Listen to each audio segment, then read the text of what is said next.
Next up, we want to share with you the iRise network-led intergenerational menstrual chat. So right now you're going to hear some snippets of conversation between our advocates and network members across different generations, talking about their menstrual experiences and the differences and similarities of them. Intergenerational discussion, conversation about our experience of periods. Yeah. For Menstrual Health Day on the 28th of May, 2085, which is fantastic. Yeah.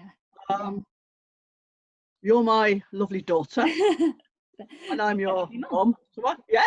How old, Joe? Can you remember how old you were when you started your periods? I think I was about 15. I remember it being quite late. I was either 14, 15. I think it was. You were 13, almost 14. I remember it being quite late. I think it was later. Yes. I think I was. Go on. How old were you? I was 15.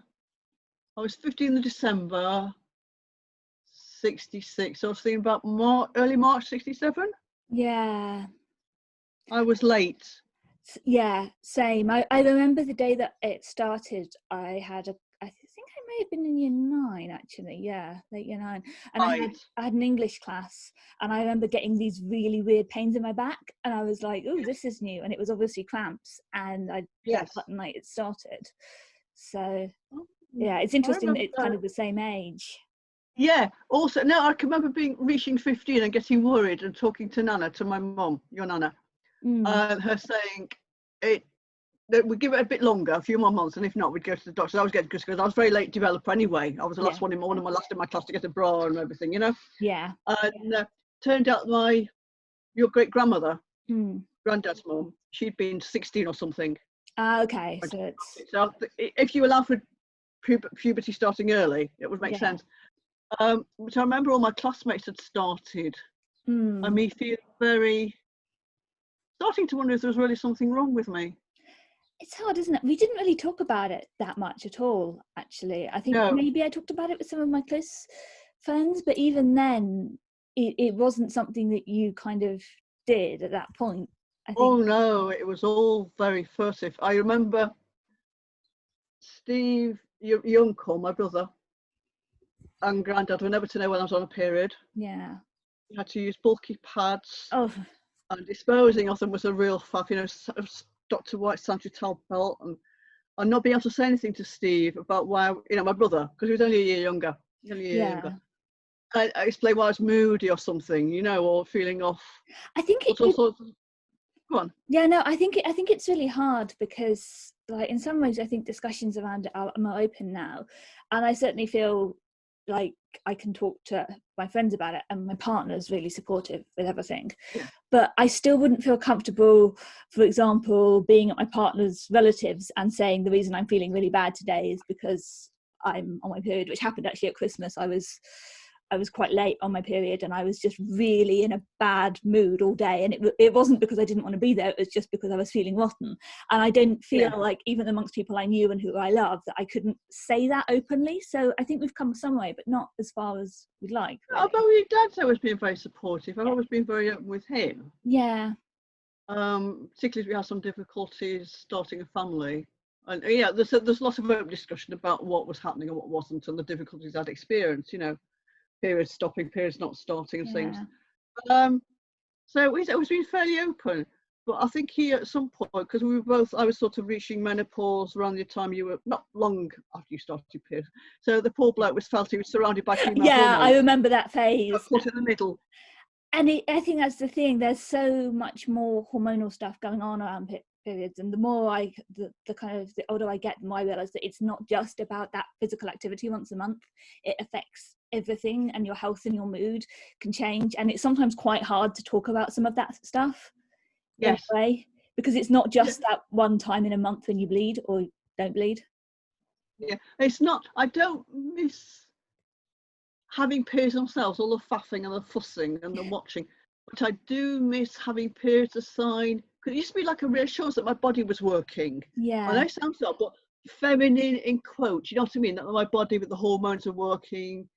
I was normal. I was on a sort of fairly regular cycle, and not to have periods it feels, it doesn't now, but it did at the time. If you miss periods, the younger, was a period of age, it felt quite strange. And I went a few months, I went 2 or 3 years without having periods after I came off the pill in my late 20s. And then I had to have some kind of internal examination X-ray they did, and to be told by a doctor that your uterus has gone back to infantile state, as they called it. That must have due been. to psychological, that was actually quite humiliating. Yeah, I can imagine. The way it was phrased, Yeah. I think yeah. For me, it's been really interesting because I went on the pill, I think about 21, and I tried various methods of contraception throughout my 20s. I'm 32 now, I should say. And it was only last year that I went to go and get my normal contraceptive pill. And because I developed migraines and been diagnosed with them after years of what I thought were sinus problems, they said I couldn't have my pill anymore. And they wanted me to change to a smaller, the mini pill. Yeah. And I'd been thinking about it for a long time. And I just thought, actually, I want to try going without again. I want to see what my cycle is like. And it's been a year now, and I definitely feel better about it. I think there are a lot of things now that help that didn't exist when I started my periods, like tracking apps I find very helpful, because I can keep an eye on my symptoms and I can say, well, actually, I know that this cycle is different. And menstrual products have changed a lot too. Yes, they have. Last summer, I started using a menstrual cup. And I tried before and it didn't work, and I switched brands and I found one that was really good, and I use that all the time now, pretty much, for my periods. I use that and pads. And part of me doesn't like the mess, part of me finds it annoying, but also I'm much happier knowing that I'm much more in touch with my body, and that's really important, I think. And I definitely feel better mentally, because for me, I think coming off contraception at that point was the right thing to do. Because that's what I did. I remember talking to you a lot about it at the time, because you are definitely the person that I talk to most about this kind of thing. Like, whenever I'm thinking, I'm worrying about something, you're always the person I come to about that, because well, I went on the pill when I got the first time at 20 or something about that age, and I noticed my periods, the bleeding was getting scantier and scantier as I got 27, 28. So I came off the pill, and marriage is going through really, heading towards its denouement on the end, a couple of years of it, and my body didn't kick in. And I remember going, because I desperately want to start a family. I thought I did. I tried on clomiphene, which was a fertility drug of choice at that time, and it was supposed to stimulate ovulation. Nothing happened. So that's when they did that hist of something, where they find, they put like a probe up you. Oh, it's horrible. Imagine someone sticking a metal. There's a lot of stuff around female health more generally that I think does need to be talked about a little bit more openly, like smear tests, for example. And when I had a coil for a few years as well, that procedure, it was quite difficult to find places online where you could talk about it without it being one extreme or the other. Like, I had this and it was the worst thing. And I think that's the thing with talking about periods, is it's strange in a way. I find it strange that it's not more openly discussed, because most women, or most women have periods in some shape or another. And another taboo area is older women's gynecological health. I can remember going for a smear a few years ago and being told, oh, you're very, very, and it was almost like a put down. This was the nurse, the female. The put down, it made me feel really quite, because the smear test was difficult to do, and she said it was for, getting a bit older and things, and I needed to see this, that, and the other. And it was just, I found it again as though I was deficient in some way, It shouldn't be like that, because I've definitely come away from, definitely when I had my coil fitted and when I've had anything medical like that, I've come away needing some space to process it. Because it is quite emotionally, it's tricky, but in a way I think it's also a real source of strength. Like, I really like the fact that the menstrual cycle allows you to be a lot more in touch with your body, and a lot of the time I can work out what's going on by how I'm feeling. Exactly. Like, at the moment I'm feeling quite bloated, and I want to go and get some digestive tea later today, and I think that's because I'm probably due on my period. And my app says I'm probably due, and I don't rely on my app for everything, but I really like knowing that I can check in with No, it. those apps, don't they? Don't you worry about those apps that they're collecting your data and possibly sending it to. I use one I'll called, show you sounding like an old-fashioned no, technological nerd now, which I'm not. But I use there is one to be called, some stories about, I use one called Clue, which it's the only one I've actually tried, and it sends it, the only data it sends it collects it and sends it to researchers who do work on women's health. But do you know which researchers? At the University of Oxford, I think. It's Oh, right, okay. it's a really good site, and I've kind of checked them out, and when people say it's like the one that kind of you trust with your data. And I think that is important because it is such personal information. But we kind of live in an age now where a lot of this data like gets tracked, like the steps and things like that. And I think if you're careful with it and you do your reading about it, I think it can be a really strong Be an informed user. Yeah, and also it means that if you do have any worries, you've kind of got the evidence. So like, I think I've spoken to you about it recently, but my cycles have gone slightly strange with all the pandemic stuff because in the lockdown, I've been working from home. I work in a library normally, and I haven't been walking as much, I haven't been moving as much. My cycles have been much shorter, and I've been really worried about it. But then I kind of check in and I think, actually, I know that this is probably because my life has changed and my periods look like that. Well, I had 6 months after I'd just finished my A-levels when I was 18, just leaving sixth form before I went to uni. My period, I think I had my period in July, and I didn't have anything till the Christmas at uni. And I think I was just about getting a doctor's checkup by then. And I think it was just the sheer stress of that period, that time, sorry, play on upon.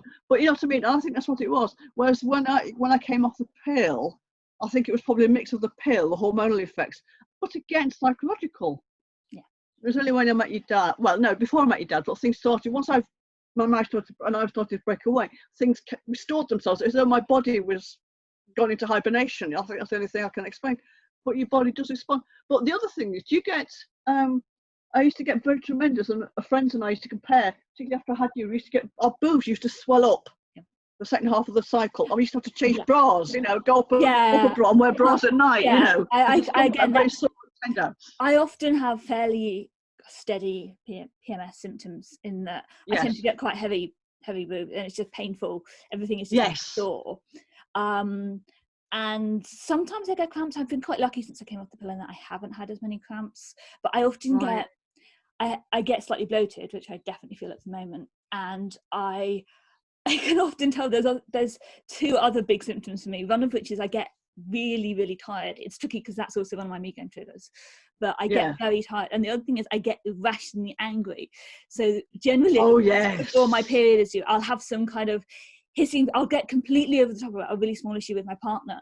And luckily he knows not to say, oh, it's just because you're PMSy. But I know that after that's settled, I'm like, oh, that's why I was like that. Yes. And it's not like, it's normally just one thing. It's not like a few days of it. No, but I definitely noticed that. And I'm very tired on the first few days of my period. I'm not terribly good at much. Yes. I know that the menopause came as a shock. I had my last period, I just turned 51. And I think I had a period about a few days later. And it was only about 3 months later I realised I hadn't had a period. I hadn't had any, nothing much irregular. Not looking back, I can remember. But I suddenly think, oh, I've not had a period. Does that mean I've had the change? It seems that it could quite. And then I think mentally I started to feel a bit haywire. And it was only when I went to the doctors and they did some hormone test, the FSH test. And then and I was feeling lousy, so they put me on HRT patches, which was great, really helped. And then when I went, about 3 years later, I went for a mammogram. They call you up, and they found what was it? I went for the mammogram, and I got the letter on the Friday saying they think that I had to go back, but didn't explain why. So I was on the Friday, no one to call at the hospital in Oxford. I remember that period. You were so scared, and I was. Well, you would be. Yeah. No. I'm not saying that was bad. It was just really hard because there was no support because you came home from work on the Friday. There was this letter waiting for you saying, "Please come back, recall." Further investigations. And then going back on the Wednesday, with all, and you could recognise all the people from the village had all been called, because they'd obviously the same result, same round of mammograms, and they then said, "Oh, we found some potentially."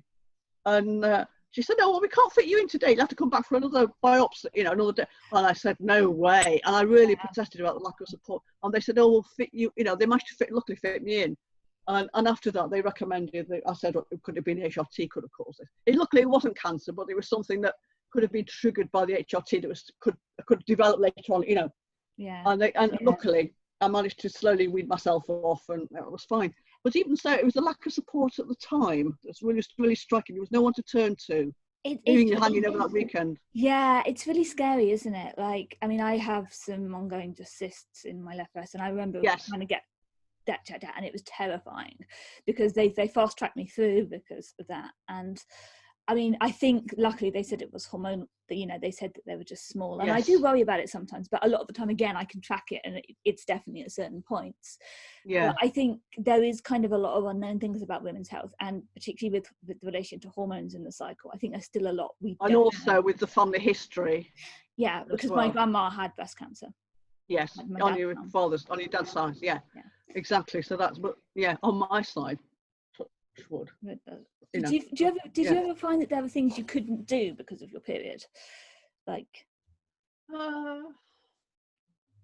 so much, but I think perhaps when I was younger, it was things like, there were like stories about how you shouldn't wash your hair, myths about how you shouldn't wash your hair or do certain things. But the main thing was not being able to tell people, not being able to, it will be very furtive and underground, and the males in the family not being allowed to be told what was happening. You couldn't explain, and even your father couldn't. You know what I mean?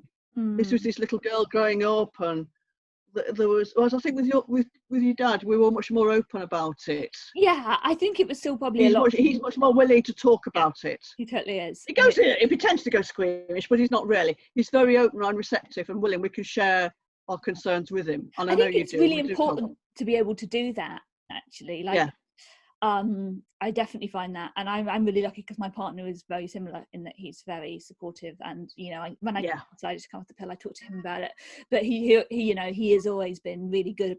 I just say really good, but he has been very open about it and happy for me to be open, which I think for me is very important because I feel like it is quite an important part of my everyday life. I mean, I was thinking the other day in terms of things you can and can't do. And honestly, for me, I think it depends where I am in my cycle.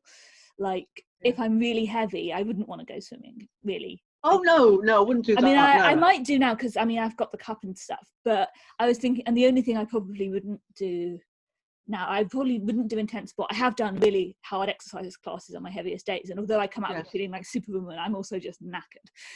But I think the only thing I probably wouldn't do now if I was really on my period would be my scout camp that I do each year, because there's only one. Oh, there's no facilities here. There's all sorts of. And I don't know if I would talk to my doctor about it, or if I would just maybe, if it happened, if it hasn't so far, but I wonder if I would maybe just go home and sleep at home those nights and just be there during the day. Well, that's another thing, isn't it? Now, if you think about it. It's the and it's that. You think about it now, how all the public toilets are closed. Like, if you get caught short, you. Or if you're not even sure, the number of times I've been like, oh, do I need to go and change? Yeah, and then you can't find a public, like the councils have closed all the public loos. Well, they're fairly gross anyway. But you have to try and find a store. It's all that, and you've got to be prepared just in case. Carry some spare, whatever. I swear, half my bags are like menstrual supplies. Exactly, and you have to, and keeping a stash of work, in the office drawer just in case, or getting ready. Oh, hang on, I might be due today. I better wear a pad just in case. You know what I mean? I think that's one really positive thing about menstrual cups for me. I mean, I do still have tampons if I'm just not feeling like it. But I haven't used them in ages. I got fed up with them. Yeah, you can just. It is much easier to transport. I mean, the only things now that I carry around like panty liners all the time, and I generally have a couple of pads if I think I'm due. But the only extra thing I need to take now is I generally carry some antibacterial wipes, because menstrual cups, the way that you change them is a little bit more. Oh right, yes, I can imagine. Yeah, I mean, in some ways, I think some people could be really freaked out by it, but I and I can understand it's a different process, but I think it's been fine. There is a bit of a learning curve with it, but I think. Well, isn't it fantastic, Jo? The fact that we can talk now. Yeah. I mean, I would never have talked. I could talk because Nana had lots of problems with her period, because she had fibroids quite early on in her 30s. She delayed having hysterectomy until she was about 48. She had loads and loads of problems, heavy bleed. I do remember all the saga of all that, and it's horrible. She suffered a lot. Yeah. I don't know why she put it off. That was being a mom. Anyway. but she did. She'd tell about stories about how she, having periods. I guess it's a But big thing if you're a woman, isn't it, to make that call, and it's yeah, scary but, psychologically.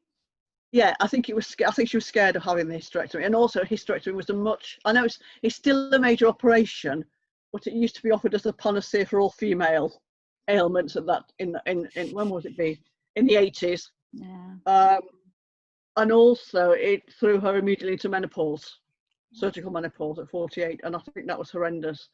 And there wasn't the same. All right, HRT did exist, but it was probably cruder and not as but isn't it good that we can talk about periods? I wouldn't have talked in the same way.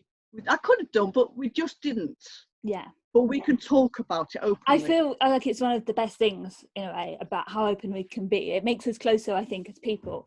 And it's also it's so important, I think, to be able to talk about it openly. And I'm fairly open about things anyway, but I wouldn't, even amongst my close friends, I generally wouldn't go up to them and ask, how are they doing? Yeah, exactly. And that fun.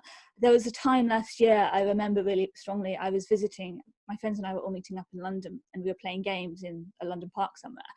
And I was on the second day of my period, and because my periods had just started coming back, it was so heavy. And I remember I had to find a nearby cafe and not only use the toilets, which was just really bad, and just a lot to deal with. I then had to go and buy an espresso coffee at like 5 o'clock in the afternoon because I was so tired. And I think people did know, but also it was kind of tricky because you couldn't just be like openly, okay, I just, even amongst people who I've known. You can't. It's funny, even now, isn't it? Yeah. And I find it, I think I have told people individually since then why, and I think most people probably worked it out. But I just felt really bad at the time that I couldn't say, I just can't do it. I mean, wait, I know what I was going to show you. Yes, Dr. White's. So this is what you said you wore. Yeah. Dr. White's leaf pad and belt. Well, So what's great about these is can I just tell you that I was 9 years old when I started my period. Oh, wow. So that's on the young side. Can you imagine a 9-year-old girl having to go to school once a month wearing that? So it's just in case anyone's wondering, so this comes off. It does. Right here. And all you do is, it's got fluff on it. All you do is you just put it like that. It goes right around your ears. It's perfect. Yeah. Oh my God. I'm going out in the neighborhood. This is great. I had no idea. I'm not repurposing these. Can you but this I don't know. It doesn't quite cover my mouth and nose, but it is like a hammock for a Barbie doll. This is a large piece of equipment. It is. And the belt, I'm imagining your school skirt was elastic, and your tights were elastic, and your pants were elastic, and here's another piece of elastic. So you've just got 4 stripes across your belly by the end of the night. That's right. The benefit to this is, though, it goes around your waist, so you can keep this on and change your clothes without it being a hassle. Whereas the modern ones kind of stick into your pants with adhesive. So here's the modern. I mean, I'm not assuming you guys don't have these or use them every day. I'm just in case the viewers at home want to know.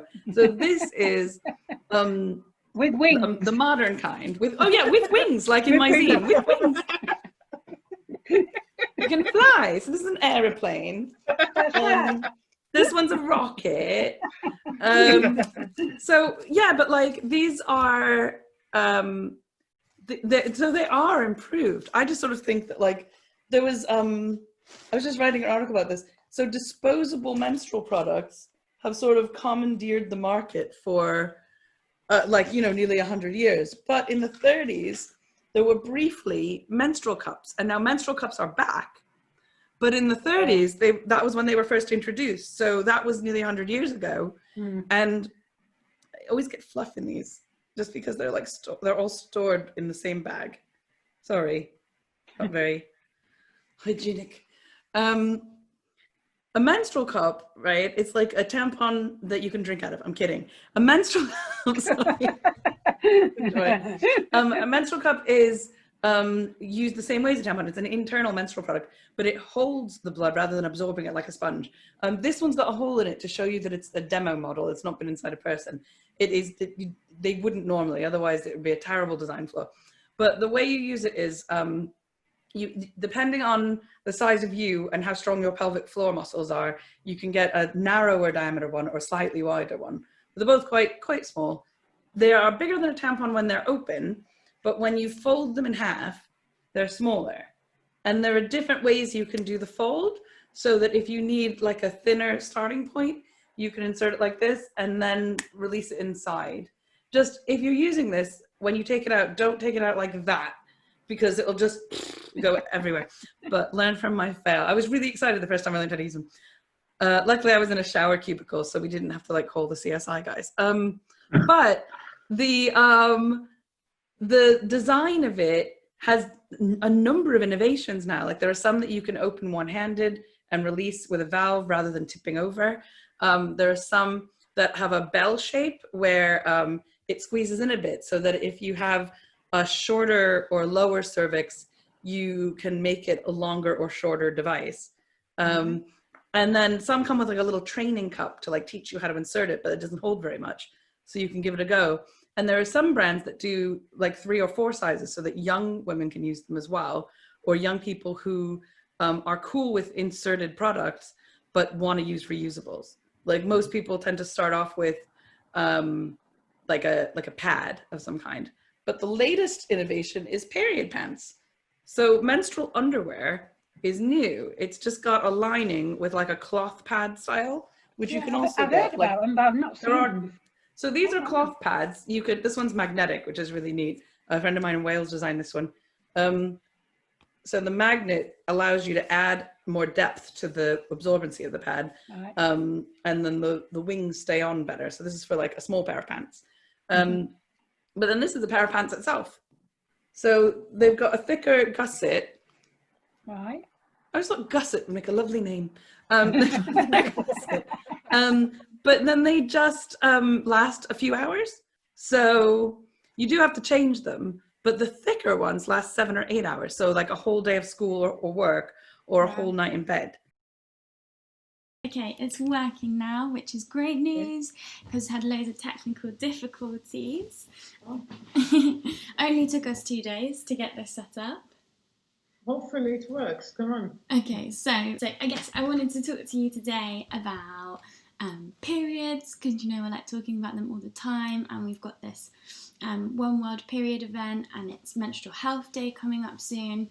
Yeah, and I think we've gone on a like journey together almost with periods, and so I just wanted you to tell your story. So if you kick off by telling people like a little bit about your life, like where you're from, and then we'll talk a little bit about periods. I was born in Tunisia in long time ago, in 1961. My parents were Jews and left Tunisia. I was 6 months old. Left Tunisia as they were Jews, they went to live in Israel. The community we lived in where loads of them came from North Africa, which is countries. Obviously, there is the element of religion and culture. And obviously, at that time, all over the world, I presume, people didn't speak about it. Something that happened to a woman. When you get your period, you become a woman. Does it entails certain things that you are and you're not to do, and that's about it. In your family specifically, what did people think about periods? What was like spoken about periods? Well, periods were mainly mentioned by women. Very, very rarely would you hear a man speak about, at my time, speak about periods. Periods was something intimate, secretive, something you don't talk about in public. It's that time of the month. It's just don't talk about it. Basically, it happens. amongst women, sometimes some women talk about it, but it's kind of a secret thing that happens, but nobody speaks about it. Like, I remember when I got my period, you were like really excited because you were like, and I can remember you saying like, oh, you're a woman now. But I remember you really celebrating it, but I was so embarrassed because you called Dad to tell him that I'd come on my period. And I feel like you made me a cake. I don't know if that's like a false memory. Yeah, but I remember you making a cake and like it was very nice. I suppose my first reaction were that you became a woman, but how, and I think you've had enough information about what periods are. Becoming a woman is a different stage in your life. Definitely was very happy that you are a grown up, theoretically. How did your mum react when you had your period? Did she react in a similar way? I was very much a tomboy, and when I came home, went to the toilet and saw blood, I thought I've injured myself climbing up trees. To my mom, I'm bleeding, and she went, "Oh, now you're a woman." And my sexual education was, men are like, now you are aware that you're a woman, be aware of men. We're taking into account that all my friends were men, I mean children, boys. Yeah, I was a woman. I wasn't allowed to climb trees anymore. I wasn't allowed to go and play with boys because something might have happened. Yeah. Plus, it entailed a lot of physical pain. I was very, I mean, it physically made me sick. I was vomiting every month. And a doctor, I remember very clearly, had to come, inject me with some painkiller. And so the whole neighborhood knew that if the doctor came, I had my period. And how did that make you feel? Very, very embarrassed, very, very ashamed. Don't forget, I had my periods very young. I was just 11. I knew nothing about sex. I knew nothing about where babies come from. I knew absolutely nothing. So when you had your period, was that the first time that you ever learned about periods? Well, even then I didn't know what happens. I just thought that it's something that because I'm a woman now, it happens. It will happen every month. I understood that now I could have kids, although I didn't know how kids were born. So that was a lot of ignorance. What does Judaism, from your perspective, or like just generally, what does it say about periods and that kind of stuff? Well, there is a whole set of rules and regulations of what a woman should be doing while she has her period. Religion, you are not pure when you have the period, so it's something else. So there's a lot of rules and laws that you're not allowed to do certain things when you have your periods. Firstly, when a woman has got periods, she should not even sleep in the same bed with her husband. So they have like to separate. They have one bed when the woman has not got a period, and 7 days after, which is exactly ovulation time. And then obviously she needs to go and purify herself in what they call a mikveh, and it's a water hole, a water rain, and purify, wash herself there, and then go and she can lay down. But a lot of cultures in Israel, I mean, real Orthodox, will not serve the food to their husband. They will not sit on certain seats while they have their period. So it's all that bit like coronavirus is a segregation. I suppose, and I suppose it's also hygiene. But if bleeding was considered unhygienic, then if you're not bleeding, you can't have children. You're not a woman. So there is a lot of mix, and it is really confusing. As a child to grow up and know these things and what you can and what you can't do.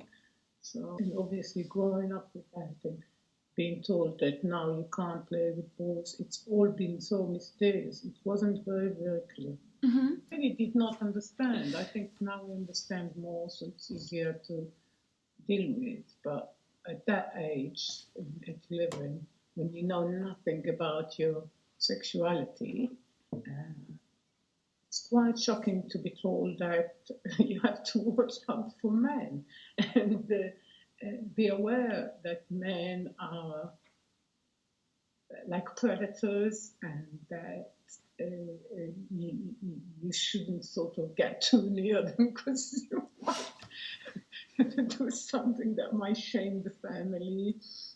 Is that the message that you wanted to send to me, or what message were you trying to send to me about periods?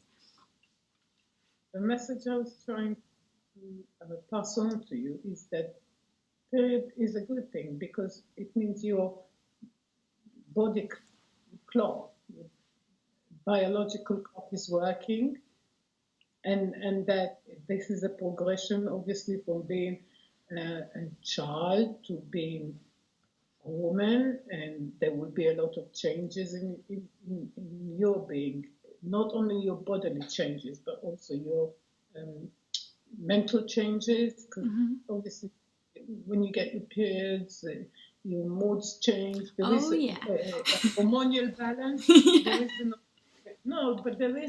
a hormonal balance that it's not like when you was a child that you haven't had other effects of other things, but as being a woman, that becoming a woman with the period, there is a massive change, I would say.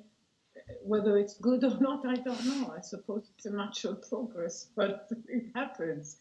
And I wanted you to, in a way, I wanted to keep you as a child, but on the other way, I knew I couldn't escape it, so I might as well embrace it and make you embrace it as well. And what do you think? Do you think I've embraced it, or what do you think? How do you think I feel about periods? Yeah, I think you have embraced it with open arms. I think your attitude sometimes shock me because obviously I still have I'm tied up to old to old upbringing, and as much as a person would like to set itself free from all these ties, they make you what you are. But I am very, very happy that you are who you are, that you can speak about it freely and not be embarrassed every time you say period. Is there anything that you think I've taught you about periods? I've learned that you should be able to talk about it. It takes me longer than a young generation to adjust stuff to new things. I hope I will. I hope that's why you've taught me that I can speak about it, that it is a natural thing, that it happens, and we should embrace it instead of being scared of it and finding it disgusting. and be able to speak to men, because men obviously are a big part of us having periods, because if they feel the same way, if they feel disgusted when you're bleeding, that is not right. It is, like when men ejaculate, nobody says, oh, it's disgusting. It's a pussy. So it should be the same understanding and acceptance as women having period. It should be a natural thing. And my last and final question is, as a mother or as a parent, is there any advice that you would give to other parents who have children about talking about periods with their young children, or just anyone older talking to younger people about periods? What piece of advice would you give them? Just be open and honest. I think honesty is the key to it. There's not a big mystery. It happens. It's not dirty. It's just something that it's a natural process. Knowing about it and understanding, I think understanding and being educated about it is the key to it. And I don't think it should be just boys and girls. It should be like anybody that goes through an experience and being able to share it. It's a good thing. So, but thank you. You're educating me, so slowly and surely I will grasp the idea of everything. And hold dog nutrition. I am. Thank you for opening my eyes and correcting me when I say the wrong thing. And yeah, definitely, I'm embracing the future. It looks good. Hello, this is Moya speaking, and I'm with my mum Kay. Hello. I am 23. And I am 63. So, yes, we think there's a bit of a generational gap here, and we wanted to have a bit of a chat about our periods and our different experiences about them. So, Mum, if you want to kick off a bit about your background, I suppose, and growing up and where you grew up. Right, well, I grew up in Ireland, and I've been living in England for a long time now, but in Ireland, I'm one of 7 sisters. I'm the second oldest of 7 sisters, and I guess I was about 14 when I first got my period, and in those days it was a bit hush-hush. You know, you just didn't discuss it. I discussed it with my older sister and my the next younger sister, because it was only a year each side. So we were all going through this together, and it was, so we all knew when the other had it, because you're either feeling rough or we all had slightly different experiences of it. I got through it quite well. I didn't suffer too much. Some headaches and penchant for chocolate, but my sisters, they suffered a bit more as regards pain and their skin. It really affected them. But we all suffered in silence. Apart, we discussed amongst ourselves, not so much with our mother, because everything was it was kind of something to be, I don't know, maybe a bit ashamed of, but maybe that's not the right word, but not something to be discussed openly. My mother certainly gave us like sanitary pads, and that there was no Tampax when we started off. I'm talking about mid-70s. So it was these sanitary pads you were given, and so that was fine. And were there lots of different brands, or was it just kind of you had it was just, as far as I know, it was just one brand, and it was like a canoe. It's like sitting on a canoe, and you know. Anyway, everybody had the same thing, but it was at that time we had an extension built onto our house where we had a bathroom for the first time, and it couldn't have come at a better time, you know, from the hygiene point of view. So you were able to wash on that. I dread to think if we didn't have a bathroom going through that, how would we have kept ourselves clean and been at school, because we went to a co-ed school, and of course, you know, you're conscious of smells and all of that, and your clothes. Sure. So it was, you know, it was all kind of quite hush-hush, really. But anyway, we got through it, and some people suffered more than others. You always knew when somebody had it, because you could see it on, they wore it on their faces even if they didn't say it, because you didn't really discuss it with friends unless they were very close friends, and then we all had our names for it. No one ever called it what it was, like I'm having a period, you know. It was having my friend, and for a lot of people, a friend it was not, because they suffered so much.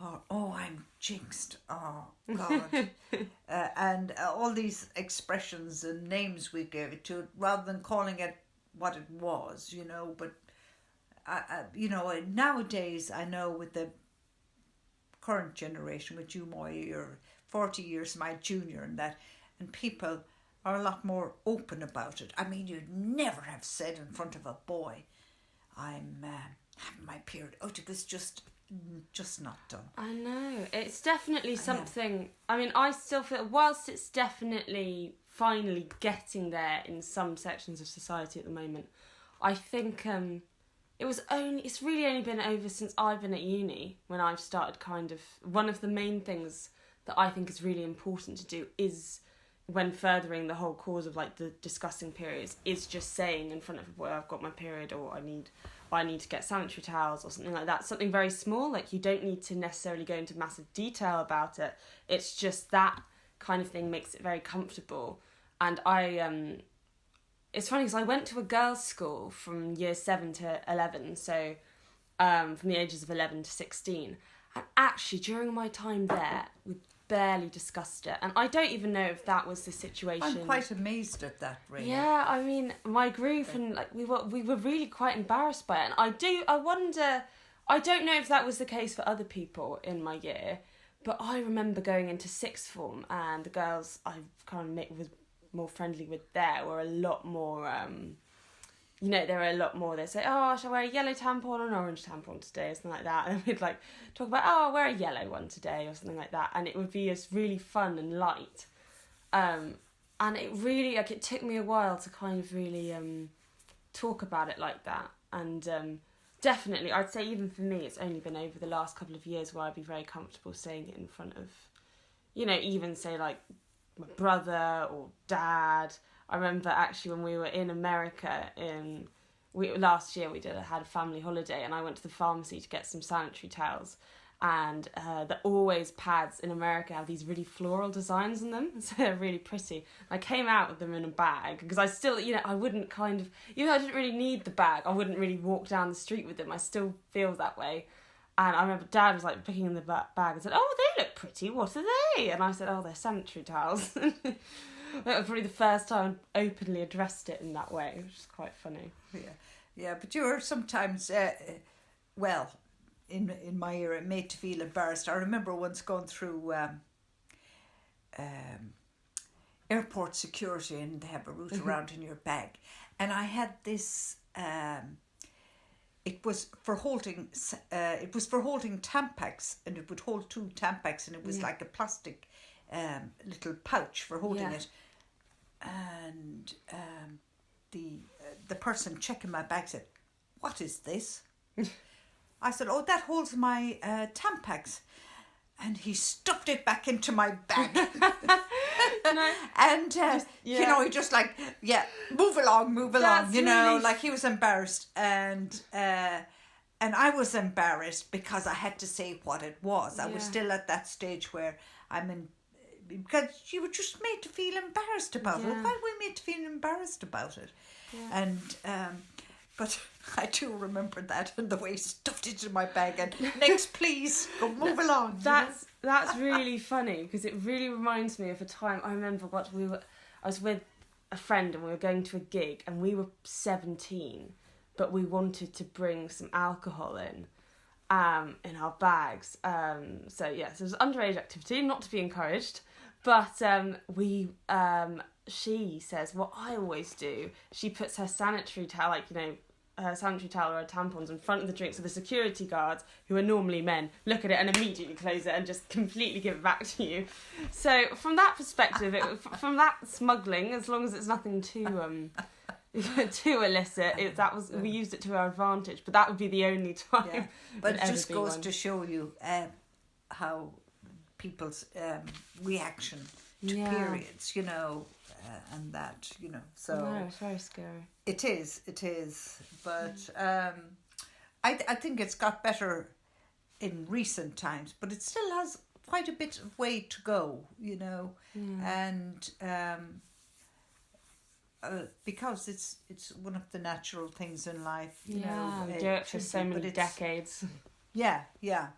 and it's kind of just seen as unclean, and women and all that, you know, by men and that as well. So you're made to feel inferior in some way, you know, and there is something about it, isn't there, where when you're having your period, you're not to be. Yeah, well, there's just I know some cultures definitely. I mean, whilst it's not based on anything scientifically, there's still that basis. You know, you wouldn't be touched and that kind of thing. And I suppose it's still very common today, like period sex, even though it's completely. You know, there's nothing wrong with it. There's nothing unhealthy about it. It's still something that would be considered unclean and that you wouldn't do. So I suppose in Western culture, that's one extreme. And then in some other cultures across the world, of course, like there'd be still kind of women who are really... in Uganda, which of course IRIs are massive supporters of, women are never taught anything about it and they're absolutely terrified and, you know... So men don't have a clue, and it's just really But scary. this is another way of, you know, holding women back. I think, you know, you can't go to school, you can't be educated. You know, there's gaps in your education it's a week a month, because you've got to, because you haven't got maybe sanitary towels or whatever. So therefore, you have to stay at home that day, and you have to find other ways of, and that is wrong. It's a sort of discrimination, I think, against women, because it's still all hush hush, and it shouldn't be like that. No, it shouldn't be like that, really. No, it shouldn't, and it's kind of like ridiculous. working towards. It's good to just work. Like it's a good idea to work towards in general. Just getting rid of that shame, because once it's not a taboo, so many other things kind of fall from it as well. Yeah, that's true. Brilliant. Yeah, that's true.